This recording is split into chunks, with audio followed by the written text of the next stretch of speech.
Hey everybody, welcome to the show. Coming up, we're going to tell you all about our Diz exclusive Adventures by Disney trip to San Francisco and Disneyland. Coming up next, from the Bob Varley Studio in Orlando, Florida, this is the Diz Unplugged.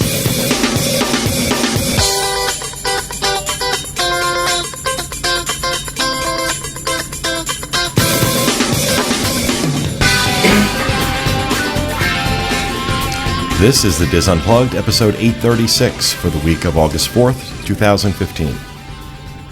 The Diz Unplugged is brought to you by Dreams Unlimited Travel, experts at helping you plan the perfect Adventures by Disney vacation. Visit them on the web at www.dreamsunlimitedtravel.com. Hello everybody and welcome to the show, coming to you live from the Bob Varley Studio in Orlando, Florida. I'm your host, Pete Warner, joined at the table this week by my good friends John Magi. Hi, everybody. Kevin Close. Hello. Is it something I'm doing? Well, your voice goes up and down. Like, so when you're doing a sound check, we've got your level set, but then like you get like louder and softer and louder and softer. Getting very intimate with that microphone. Yeah, really. Kathy Whirling. Hi, everybody. Julie Martin. Hi. And back in the production nook on the switcher, Rhino Clavin. Hello. Along with our producer, Dustin West. I'm also here. On the switcher. That's what my father would call it. The remote control? He's working the switcher. He's working the clicker. Well, in this case, it actually is the switchboard. So, all right, so we're going to talk to you about the very special Adventures by Disney trip that we did just a few weeks ago. That was a combination, actually, of two Adventures by Disney trips. There was the San Francisco trip. That is considered one of their long weekend trips, something they recently started offering in the last few years. And we combined that with a backstage magic that, of course, for those of you who have been watching for any length of time know that we do these all the time, and they start in Hollywood and go on to Disneyland, and we get to see a lot. We get to see a lot of great stuff that nobody ever gets to see unless you do one of these trips. And it's almost a rite of passage, I think, for Disney fans to go have these experiences, and the only way you do it is through Adventures by Disney. So Kevin had the idea of putting this together specifically so that we would end up in Disneyland on the day of the 60th anniversary. And it took an awful lot of hard work on Kevin's part, and having to change a lot of things around to make this work. And but that also, I think, made it an even more special experience, that it was different in a lot of ways than the normal backstage. Not that the ones that we do aren't great, but this had a lot of extra elements in it. Certainly being there, having this great vantage point to watch the celebration of the 60th anniversary was something I'll remember for the rest of my life, and I think everybody else who was on the trip will say the same. However, our trip began in San Francisco, and before we start talking about that, Dustin has put together a little overview of that part of our experience. So here's a little bit of San Francisco.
right. Well, thank you for that, Dustin. That's a little look at our experience in San Francisco. For those of you listening and not watching, you can check that out on our YouTube channel. That'll be up along with the show on YouTube probably late today, early tomorrow. So we're going to hit some of the highlights of these trips, because if we try and do a blow-by-blow of everything we experienced on both trips, we're going to be here for 3 hours. And I'm not used to doing segments anymore, so this is like pushing it for me as it is. As I mentioned, the San Francisco trip is what ABD considers a long weekend. So it's, I believe, 4 days, 3 nights is the experience. And your hotel for this experience is the Fairmont, which is a legendary hotel in San Francisco. I've had my issues with Fairmont hotels in the past. Especially the one in Vancouver. I wasn't a big fan. So I had a little trepidation going into this one. Now, it is an absolutely beautiful hotel. I had some issues with this hotel too, but nothing approaching what I had in Vancouver. One of the nicer hotels that ABD has in their repertoire, I would say. It reminds me of the place we stayed in Florence on our last Italy trip. That Westin that we stayed in right on the river. That's what this reminded me of. Yeah, it's quite a gorgeous property, and the rooms were very, very comfortable. I had a number of things in my room that didn't work or were broken, or the wallpaper was bubbling and things like that. And it was kind of my feeling about the Fairmont brand in general is that it's a 5-star shell with a 3.5-star room. And it's not up to Four Seasons standards, in my opinion. However, the Fairmont in San Francisco in particular is not charging what the Four Seasons charges. Average room at the Fairmont runs about $400 a night. We're going to pay double that at the Four Seasons, so you bear that in mind as well. But it's a great location. It's very centrally located. And we had the room right next to yours and didn't have any of those issues. So I think this was the luck of the draw. Fairmont aims for me, I think. I will say this: we had incredible views from our room. Oh my Lord, that now, I need to be honest. When we got there, we were looking for a very specific type of room, and the only way we could do that was to upgrade from the ABD room. The view that we had is not a standard room used by ABD. We upgraded. However, the upgrade price was $50 a night. Yeah. And the girl at the front desk acted like she prepped us for it. Listen, there's going to be a charge. A sizable upgrade charge. And we were like, oh my God, was he $700? $200. They both grabbed the desk. What is it? Well, the presidential was available, but that was $4,000 a night more. So I said but no. I do want the view that we had that was not a standard view. No, the view we had was we had a beautiful view of Coit Tower, which is iconic in San Francisco, and we also had a view of Alcatraz. Yeah, Alcatraz. And so it was that was kind of cool. And this is the home base, obviously, for this particular trip. And one of the things, because I guess it's a long weekend trip, and they're going to pack a lot of things in to that really 3 full days that you have. This trip, unlike other ABDs, actually starts in the morning. It's not a welcome dinner; it's a welcome breakfast.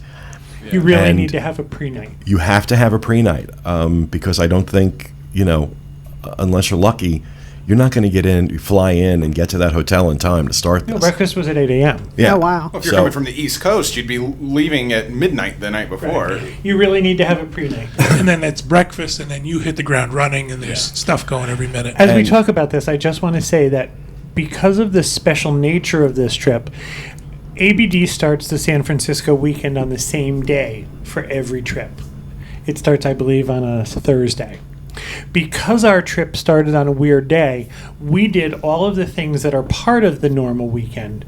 We just packed them into the days differently because the vendors had to make room for us. They had to adjust their schedules because we weren't following the standard procedure. So our days are a little mixed up. If you're looking at the itinerary online, you just won't see that we did this in the same order. Right, but we did the same things. Exactly. So talking about the highlights, obviously, one of the things that they do with us is we take an open air trolley throughout San Francisco, and we kind of get to see the city. And that was neat because we went through a lot of different sections. However, it's probably the most uncomfortable vehicle you could ever hope to sit in, and you're in it for a good solid 3 hours. And on top of that, we had exceptionally fine weather. Yes, we did. We had unusually it was 75 to 80 degrees and sunny. And sunny, which everybody in San Francisco kept talking about. How'd you do this? How'd you do this? I would assume that this would be even more uncomfortable if it was 40 degrees. But it was chilly. It was cool to go through Haight-Ashbury. I love and it. We also had a step-on guide, a local guide who was great fun and very informative. Absolutely. One of the places that they do, of course, stop for you to get out and take pictures is at the Golden Gate Bridge. There's what was it called? Fort Point. Fort Point is the vantage point from which this particular picture was taken. Dustin, Mike Holland, and I had actually gone out a couple nights before and done some night shots down at Fort Point. And it is the place to go if you want to take pictures of the bridge, especially around sunset or early evening. You get some amazing shots. I think one of the best pictures I've ever taken was that black and white that I took. I think that's in the lineup. It was kind of cloudy and a little rainy, and I had just enough time to take this shot before the rain started. We had to grab the camera and get back in the car. But isn't that moody? Yeah, very film noir. So being in Fort Point, we did a lot. Took a lot of pictures there. The other highlight of that particular day, anyway, was the Water Bar, was what it was called, right? That was the restaurant we had dinner in that night. Yes. Well, dinner in air quotes, because it was more like hors d'oeuvres, like finger foods. Very, very good finger foods, but a lot of it, enough for everybody to eat as much as they wanted and get full. But it was just, and I think they prepped us for it too. They said, we want to let you know that this isn't a sit-down meal. We're going to deliver to you. Yeah. But it was a bit odd. I ordered room service. Did you really? When I got back to the hotel, I was starving. Well, there was a lot of things on there that I couldn't eat. There was some. They served some food. They brought things to the table, but then there was also a little buffet. It was more of a cocktail party than a dinner. Yeah. But I will say this: that the food that night and the food throughout this portion of the trip, some of the best I've had on an ABD. I thought that they really nailed the food on this well. And there was a variety. You want to talk about lunch that day? That's right. Lunch that day was called My China.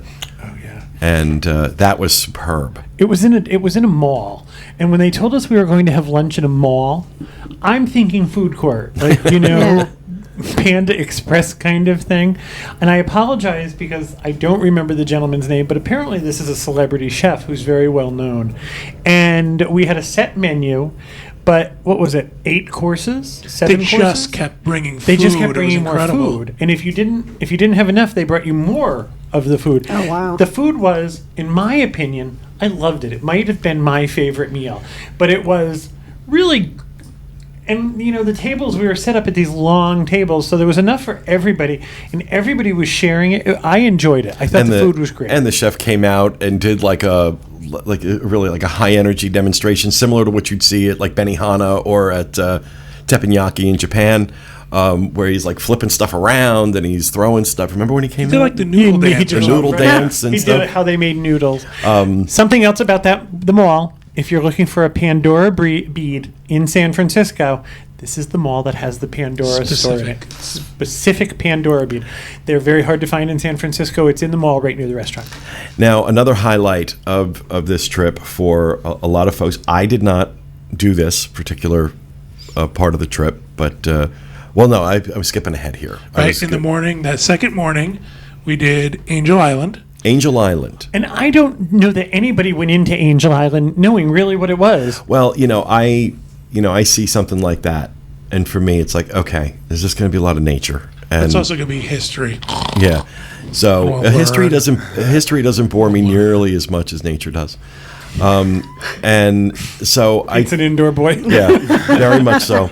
So I was just like, okay, go along to get along, and it actually turned out to be incredible. It's one of the highlights of that weekend. For me. I was kind of blown away by how cool this was. It was a great tour, a nice little picnic lunch we had on the island, and some great history. I had no idea there was like buildings from the Civil War and a lot of history because this was at one point a U.S. Army installation. Yeah. It was also the Ellis Island of the West Coast. It's where anybody immigrating to the United States came through. As they did on the East Coast, it was Ellis Island. Here it was Angel Island. And during World War II, it was a Japanese internment camp. It was an internment camp. I apologize again. There's a lot of names. But the gentleman who is mostly responsible for Bambi spent a great deal of his young life on Angel Island. And I apologize. Please don't hate me for This not was sort knowing. of the Disney connection, is that he was one of the artists who did backgrounds on Bambi, and there is actually a poem he wrote on one of the fence posts in the camp, still standing. The irony being that when we were on that tour, we actually saw a deer and a baby deer, and they said like this never happens. Oh, wow. It They're was so actually in your video, wasn't it? yeah. It's like they're so afraid of people just because of the amount of foot traffic on the island. And that was the inspiration for Bambi on this island. So I thought that was... I liked it a lot. And this was the morning of nature because we go from Angel Island to Muir Woods, which is the home of the California redwoods and these just stunningly large trees. Very cool, very neat experience. This was one of those things where after we went like 10 feet in, I'm like, okay, saw it. Okay. This is like a giant redwood theme park. It's in the middle of this valley, and they give you the history of it, that this was carved out, and this part was donated, and this part is untouched. But the rest of the area used to look like this, and this is what remains of that. So it's very much a tree museum. Some people loved it. Some people walked the whole park and went all the way back. We did inside. quite a bit of walking, and it was beautiful. But yeah, I agree with you. I got to the gift shop and I was done. I'm over it. However, Buy a tree. No, we bought stuff made out of the trees, which I thought was ironic. It seems a bit ironic. it's absolutely lovely, but it's not nature. I mean, they've built a wooden boardwalk Yeah. over every bit of the ground. There are trash and cans. There are trash cans. I mean, it's not like you're out. You're not out in the woods by Like yourself. foraging through the jungle for dinner. Yeah. Right. This was, however, my first time laying eyes on a real, honest-to-God redwood tree. Us too. And I couldn't have asked for a better way to do that instead of like having to hike out into like the Did you hills. touch one? Did you reach? There was the one where that was Yeah. close enough where you could touch it. Wasn't it weird how it was like spongy? Yeah, it is. Spongy and spongy. damp. Yeah. If this was a land in Disneyland, They say that about me when I'm sweating. That's me too. Spongy and damp. If this was a land, this would be Redwood Land. We Yeah. went to Redwood Land, and I'm really glad it's there. But it's like a tree museum theme park. Well, in a lot of ways, we got to experience everything that California Adventure was built to showcase. Right. About the California Can I experience. say one more thing before you go on from that? What I started to see was the pattern of George Lucas. I could see where he got his inspirations on this Oh, trip okay. because that's Oh where he yeah, lived. this is very much Endor. Right. Yeah. And there was a part of San Francisco we saw that was the cranes, where you got the inspiration for some The at walkers. right? And I have to correct you, this is the forest moon of Endor. The actual Forest planet moon. of Endor is inhabitable. Okay, well, does anybody else smell geek? Yeah, I caught that. so okay. Also, we saw another building, the Palace of Fine Arts, on the trip, which is the inspiration for R2D2. Yes. R2D2, yes, that's that's the one little of the one. things You they were got it right. telling us. Well, the moon of R2D2. R2D2 moon. Because That R2D2 is was actually uninhabitable. Lucas's. You can see that he grew up there. That is actually his. So that's what I enjoyed about a lot of this. I could see his inspirations. Just wondering why the camera was on me. Sorry, you were talking about this. I just realized there's a mistake in my article now about Star Wars in the park because I kept referring to it as Endor, and now I'm like, damn it. The forest moon. Yeah, and I It's a wrote good thing Forest he's paying Moon somewhere. attention, huh? Oh, it hasn't that particular article hasn't published yet, so you have time to go back and change it. Okay, focus on us. But so yeah, that some of the highlights from that day. And then that's when we ended up in.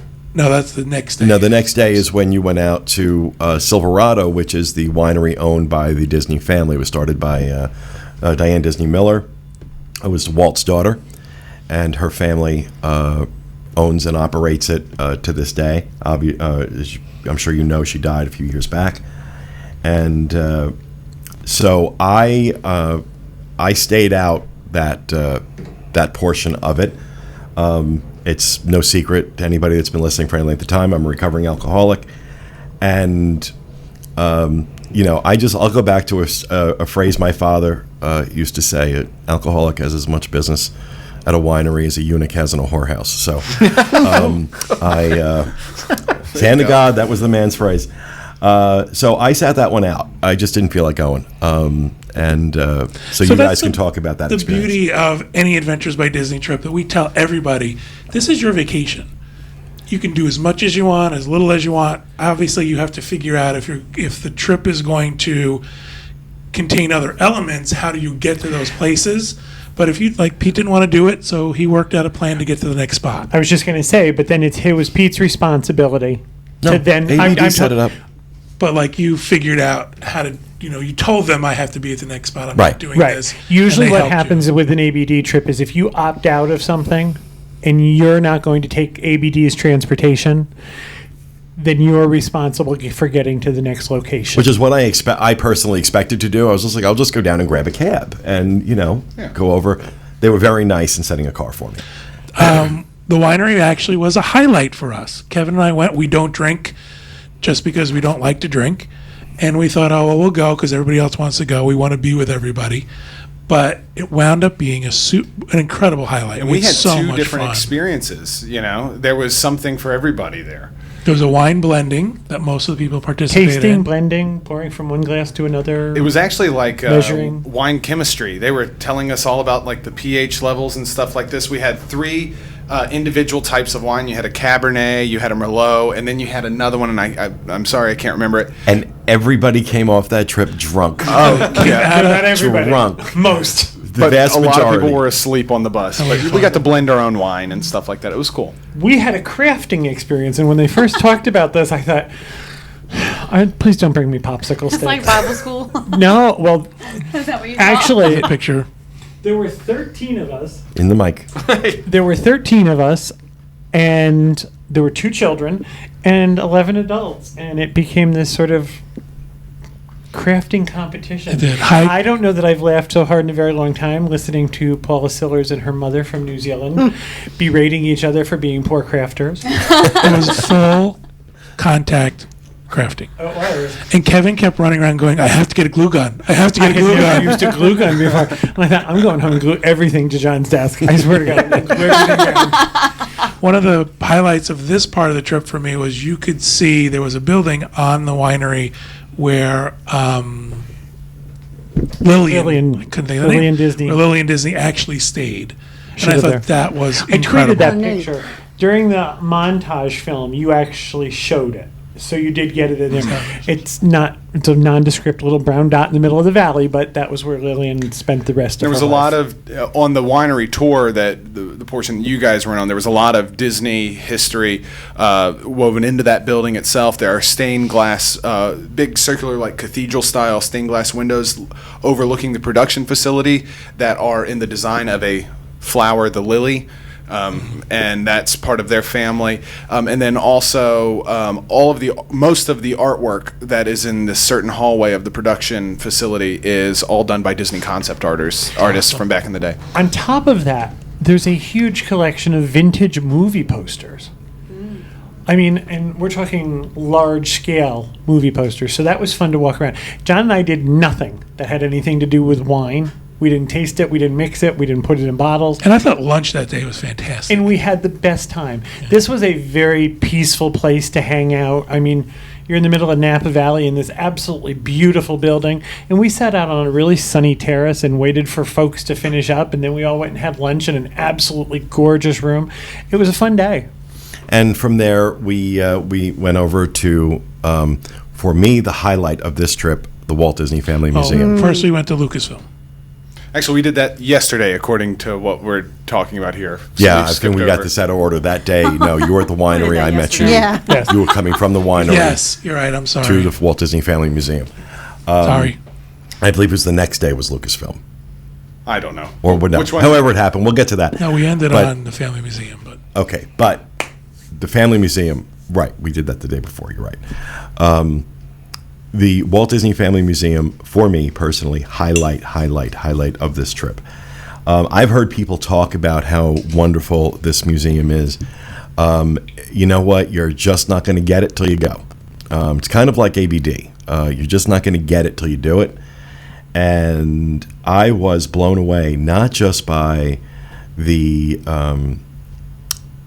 content of what's there, but by how much was put into the layout and the organization of it, how it flows and tells his story in a way, you know, for those of you who've been to Hollywood studios and you've gone through One Man's Dream, you know, take that with millions of dollars and a lot more content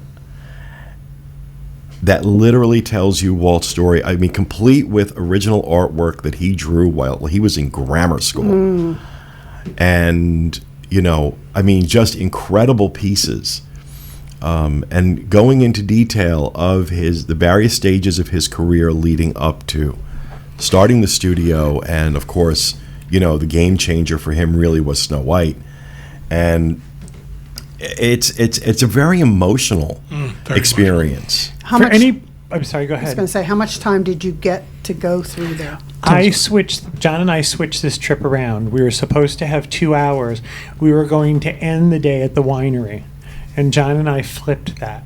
I said they need to have as much time at the Family Museum because none of this group is going to be okay with 2 hours. No one's going to be happy being rushed.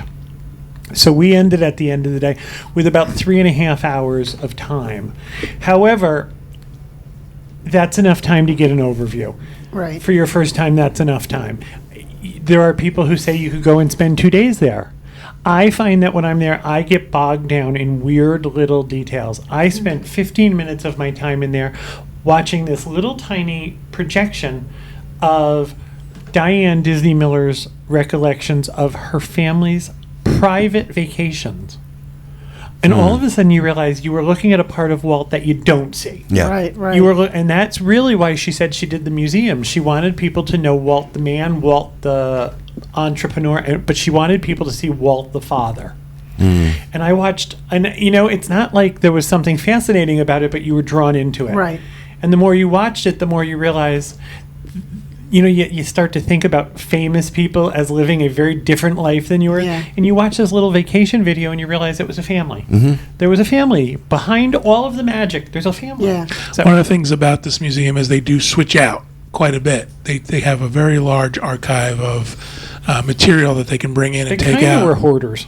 They were Well, artists, they also but- work very closely with the Walt Disney Archives to get a lot of exhibits. And one of the things that was there this time that wasn't there the last time we were there was an original hand-drawn Mickey, one of the first ones Walt ever did. Yeah. Oh, really? And it blew me away. Yeah. Absolutely Wow. incredible to see that. I mean, the amount of things that there were to see in this museum were incredible. But in addition to that, there was also an exhibit going on, a limited time special exhibit of the art of Walt Disney and Salvatore Dali. Okay. And because apparently they collaborated together on Destino. Destino. We have quite a few of those pieces in our home.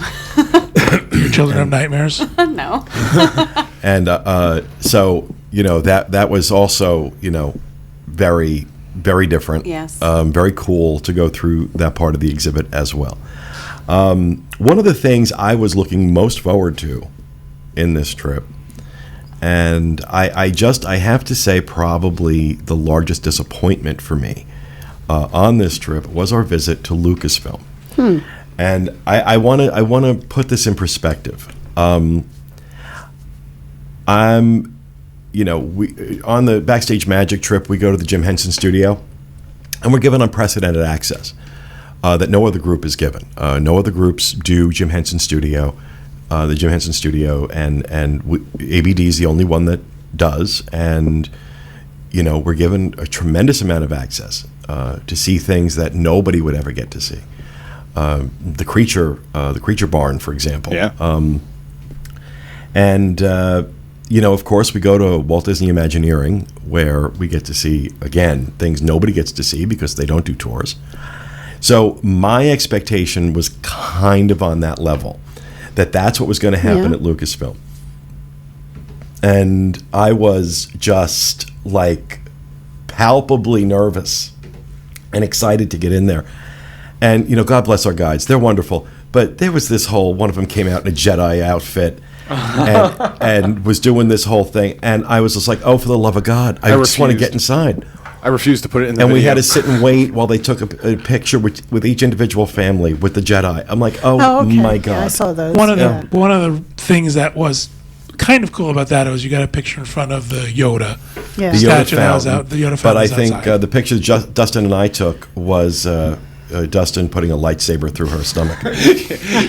They have photo ops and Adventure by Disney trips in the same way you would have like the photo pass people at Disney World or something. They'll take photos for you, and everybody lined up to take a picture with our guide dressed up as a Jedi. I was not amused. Well, lined up implies that we were looking forward to doing it. This was something that was forced upon Was forced us. upon us. So Entrance into the rest of the building. And we, in retrospect, we talked about it, and now we know why. Because Lucasfilms was not the experience I think a lot of us were expecting. We did not get a big tour. We did not get a chance to walk This is- through the building per se. This is this their- was their way of sort of padding that. This is experience. also their executive offices.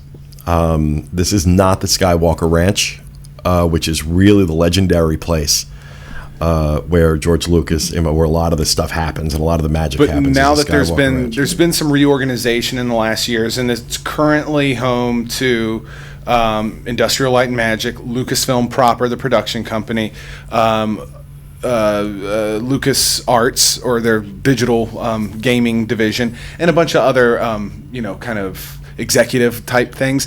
This isn't necessarily where all the creative stuff is going down. Right. And So we get to go into the lobby, and the lobby, to be sure, is absolutely awesome. I mean, life-size Darth Vader and Boba Fett, and Who's that? Boba Fett. he wants to Boba say Fett, Boba okay. Fett. Oh, excuse me. I'm sorry. Boba Fett, It's Boba Fett. Who the it's hell the moon cares? of Boba Fett. You really? I'm gonna gag the nerds in the back in a second. I didn't say anything. I ain't in the mood. So we kind of, and there's some like really cool pieces of artwork all around the lobby and some interesting books. There's awards. His awards. Yeah, I mean, so there's some very, very cool things. And so we get some time to look around and take pictures. And then we're brought down a hallway. One of the things that George Lucas collects are vintage movie posters.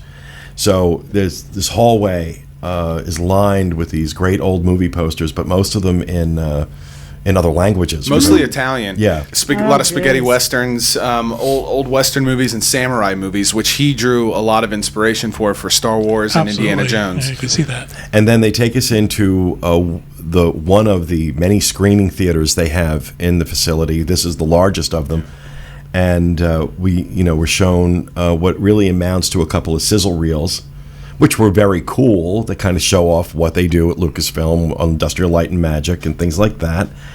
And then we had someone that worked there that took about, I'll say about 10 minutes to answer some questions, and that was it.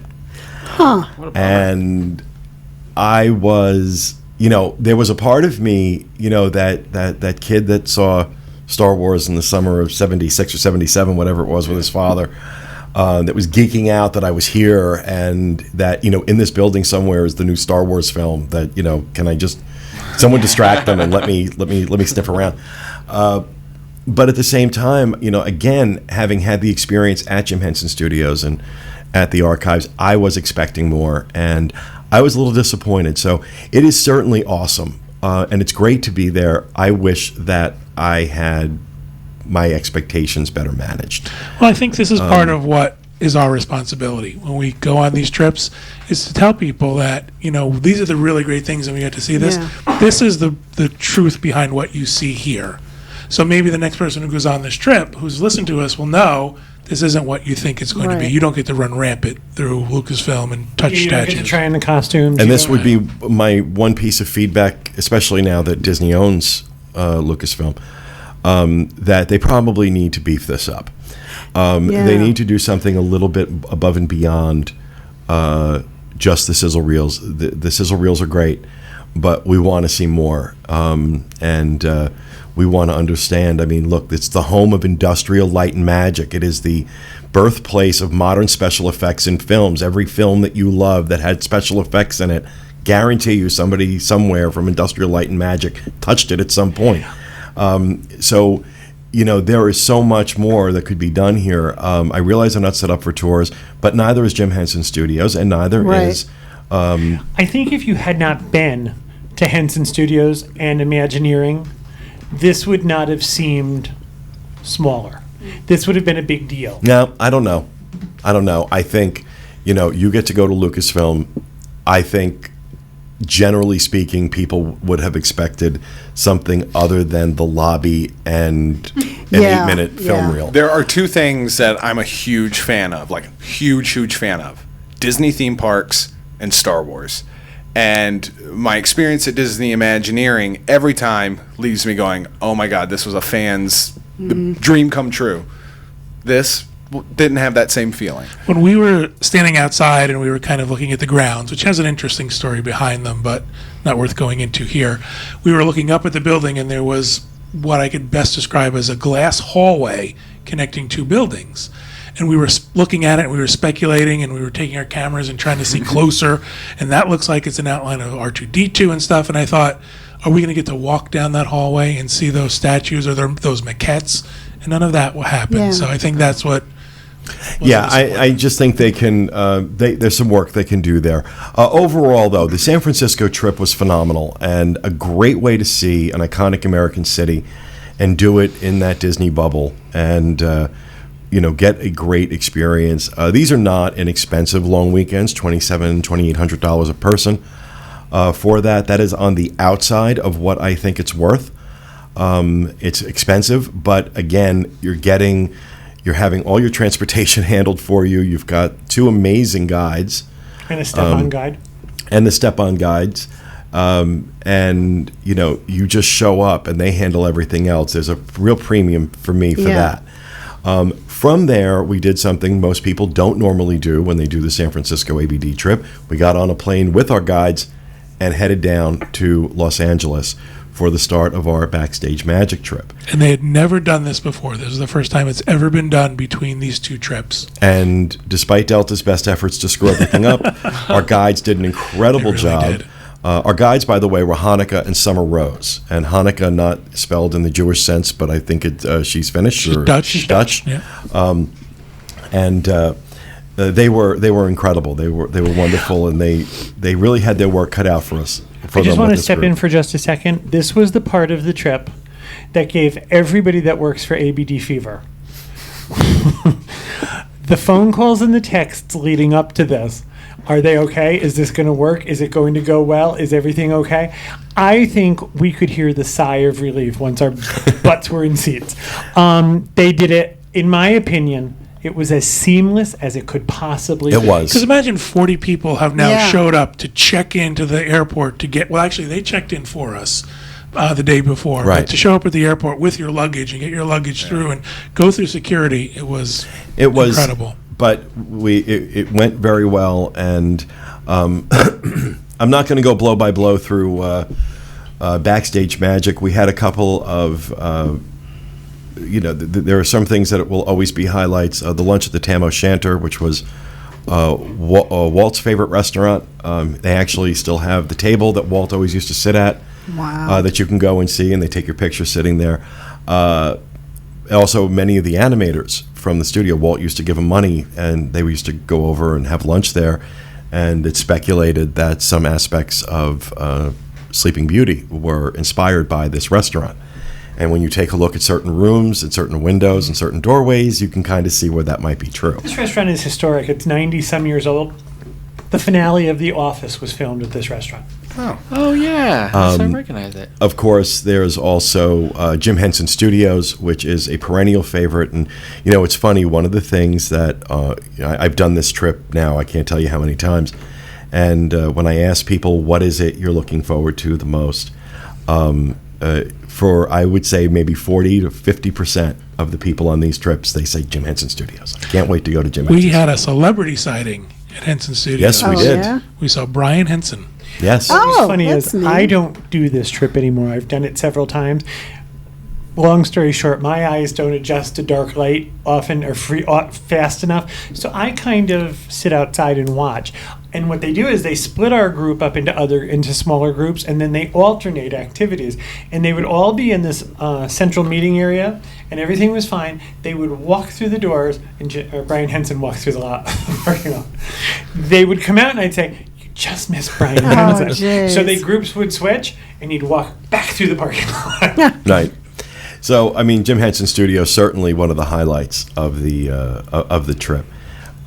Then, of course, we go to the. Before you go there, I wanted to say one more, I think, highlight for all of us, especially, I know you love it, is Chinese theater. Oh God, yes, of course. They've changed the tour around. They used to do a tour of the Disney's El Capitan. El Capitan Theater, and now they do the Chinese theater, which is now the Oh, TCL okay. Chinese Theater. TCL, you're right. Sorry. And I've actually last time we were out there, we got tickets for everybody to see the Lord of the Hobbit. Rings, the Lord of the Ring, or the Hobbit movie, the last Hobbit movie, and it's an incredible theater to see a movie in, and it's storied and beautiful. And Eli, right? Oh, Levi was his name. Does the tour. He's unbelievable, unbelievable. And that was a shot of, I think, Levi that you just had up there. Could not agree more.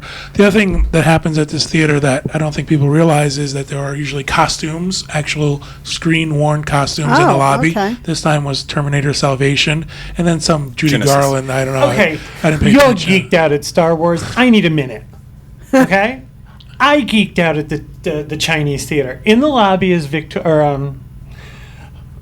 Scarlett O'Hara's green curtain dress. Oh, okay. Oh, wow. Okay, Marilyn Monroe's gold pleated dress from Gentlemen Prefer Blondes. Okay. Judy Garland's Dingham Outfit. dress, the Dingham dress. the gingham dress, Schmata. and Rita Hayworth's gown from Gilda. Oh, that's all within neat. like 10 Yeah. feet of each other. That's pretty And they're cool. all geeking out over these Yeah. costumes in Star Wars, and I'm thinking, oh, No, Terminator. you know, They're all plastic. I geeked out, all right? And it's just it's a great part of the tour. That tour actually starts out at the theater. Of course, you know, there are things we are not going to talk about, details we're not going to talk about, because we feel that everybody should have the experience. I will tell you, this time around at Walt Disney Imagineering, they roll out the red carpet for us, for our groups. They really do. And they do things for our groups that they don't do normally for other groups.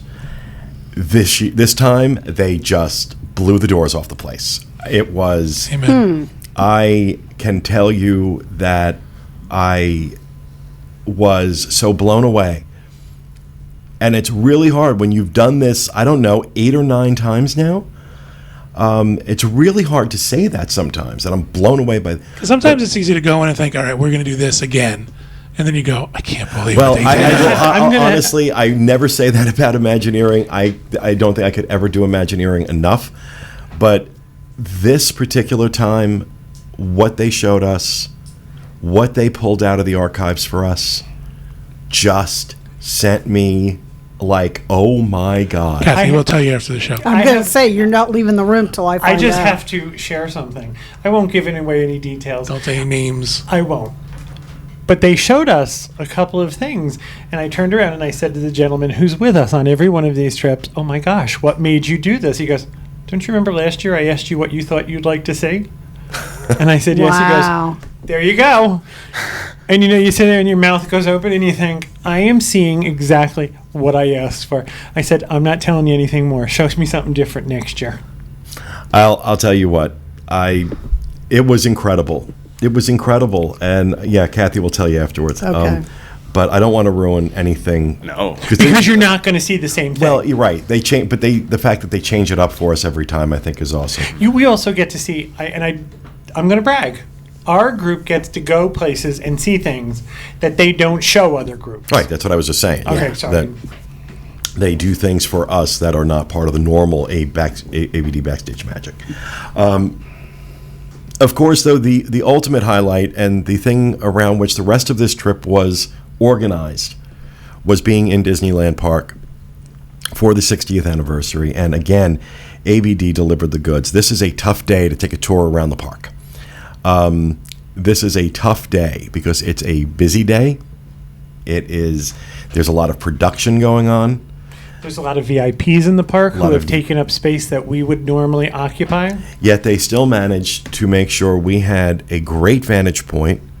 There were a bunch of seats set up for invited guests, and then there was an area right behind them, which is where we were, which is the vantage point from our that our video was shot at. And of course, there was some people online that were annual pass holders, Disneyland annual pass holders, absolutely flipping out because we were positioned in front of them and they'd waited all night. Well, we waited 2 years and we paid, $7,000 a person to do this trip. So next time, think about that. I felt a little bit bad for them because I did walk in and kind of block the sun. So it was kind of like, okay, let me step to the side and hopefully they can Well, they would never promise that they were going to have uninterrupted or, unobstructed views or anything like that. But a couple of people were telling me some Disneyland annual pass holders get really entitled. But anyway. I'm going to change the direction a second. Every conversation I have had with Adventures by Disney or anyone that works for Adventures by Disney since the inception of this trip, I would say to them, do not think you're going to pawn me off with switching our days and sending us to California Adventure on the 17th. I have fought for this trip to start on this day, so we were in this park this time, and I said, all I expect is that the folks that are with me are going to be beyond the turnstiles on Walt's anniversary. There was a great deal of self-satisfaction that morning. Sure, there was. And the idea that we got to see that ceremony from that location was really a coup by and by people Disney. were very emotional in our group at that point. Valerie cried. Val cried. That's not surprising. No, somebody in our group who I would not expect to cry completely lost. Mickey McGee kind of, it hit her that morning. Yeah. This was a very long trek to get these people in here, and I have to say, it was an emotional morning. It's like, we did it, we're here. And it was, again, that particular day on this trip is always special because we get into the park before it opens. This particular time, the Main Street was lined with cast members that were cheering for us coming in. They were there for us, And I would have been blubbering my way down Main Street. it was, it was particularly special. But even normally there's not a 60th anniversary when we do this. This is still an amazing day. This is a day when you do get to see Walt's apartment. This is a day when you do get to have backstage experiences. Again, not open to the public. You can't buy a tour that will do this. It's only Adventures by Disney. You get an experience at Disneyland that you don't get anywhere else. And it was these extra things that were added in with the 60th anniversary, some of these extra touches, just made it that much more fantastic.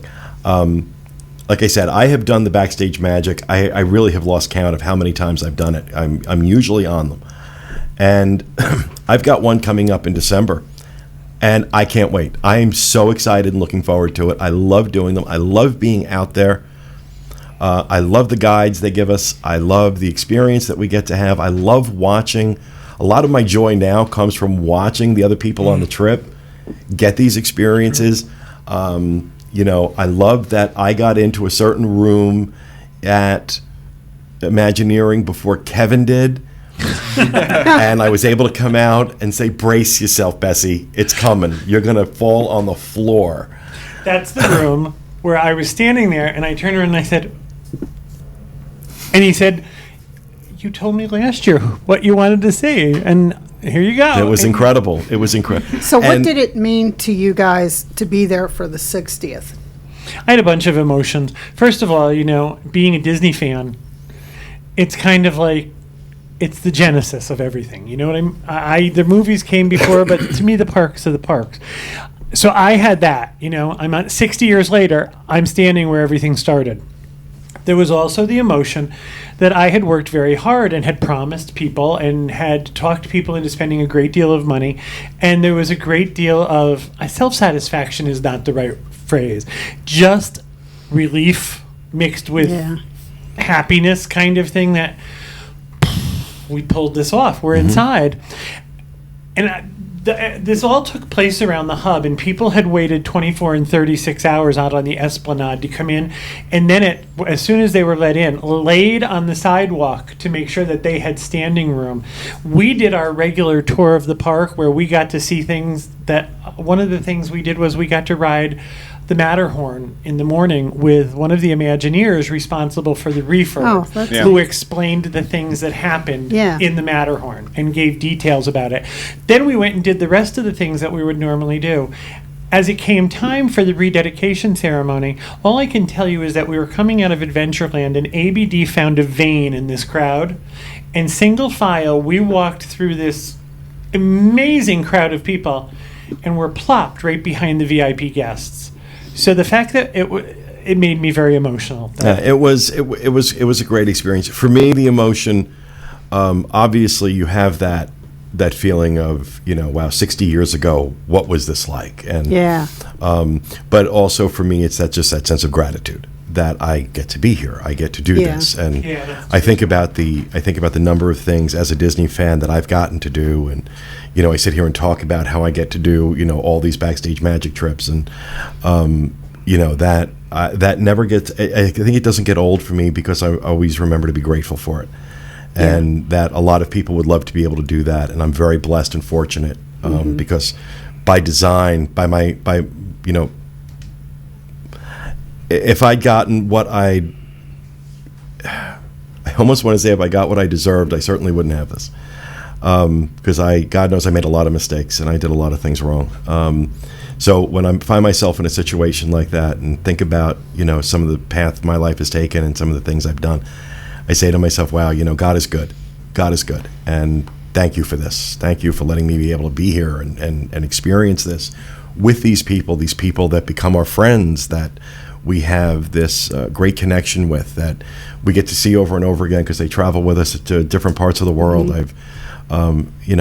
It's and that all stems from what we do here and what we do on the site and what we do with Dreams and the people that make that happen, and that sense of overwhelming gratitude and feeling very, very fortunate. I was overwhelmed with it that particular day. Also, by that point in the trip, I was done. It was a very tiring trip. This was an exhausting trip because, the San Francisco trip is, again, they're packing a lot in 4 days, so you're going. And then, of course, the Backstage Magic, for anybody who's done them, they're also packing a lot into that 5 days, and you're going. So by the time we had done, because we had to meet in the lobby at what was like 4:30, quarter to 5, Disneyland day, to go into the Disneyland. And so none of us had a lot of sleep, and many of us were in the park until late that night because we stayed for the fireworks, which are, oh my God, incredible. And so is the parade. Paint the Night. The parade is amazing. I'm less impressed with fireworks. I live in Orlando. We live in the fireworks capital of the world. Yeah, they still did an amazing job. They're great. The Paint the Night parade is the most spectacular parade I've ever seen. It blows Spectro out of the water. Oh wow! And I love Spectro. And at the end, it's so they do things in this parade that are so unique. And at the last float went by, John goes, "I think we're all now Scientologists." I still don't understand how that float worked. It was an incredible trip. It was a very exhausting trip, but well worth it. Again, memories that you'll have for the rest of your life. And although there's only one 60th anniversary for Disneyland, there is not just one San Francisco Backstage Magic trip for us. I was just going to say, let's sell this puppy now. We are going to be doing this again next year. We are working on the contracts now. And it will happen in July. It will happen in July. So if you are interested in joining us for one of these, Kevin at dreamsunlimitedtravel.com. Send him your information. He'll put you on the wait list. because we already got names on the wait list for the next one. I was just going to say, the people are going to get this email in the order in which they've responded, and I have had a lot of response so far. If you're interested in just doing a Backstage Magic without the San Francisco component, we're doing something different than we normally do. We usually do a spring trip, February, March, something like that, and a Christmas trip. We are doing the July combined trip, and we have, I believe it's October 23rd for a Halloween Backstage Magic. Oh, cool. Should be fun. Never been there for Halloween, so I'd love to have that experience. Really? Yeah. So we did a Halloween Backstage Magic one year. You weren't on that? No, I don't think so. Wow. I think that was Paris. Yeah, that was Paris. Oh my God. All the trips run together. So overall, an amazing ABD, an amazing job done by Kevin. Also, one more thing.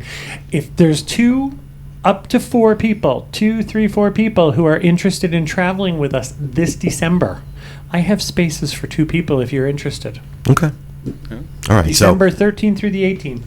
Looking forward to that trip. So with that, again, Kevin, thank you so much for all the work you did. Thank you. Putting It was that great together. fun. It was, again, a first-class job. If you get a chance to experience a trip that has been tailored by Kevin, you are in for a treat because he's amazing at tailoring these trips now.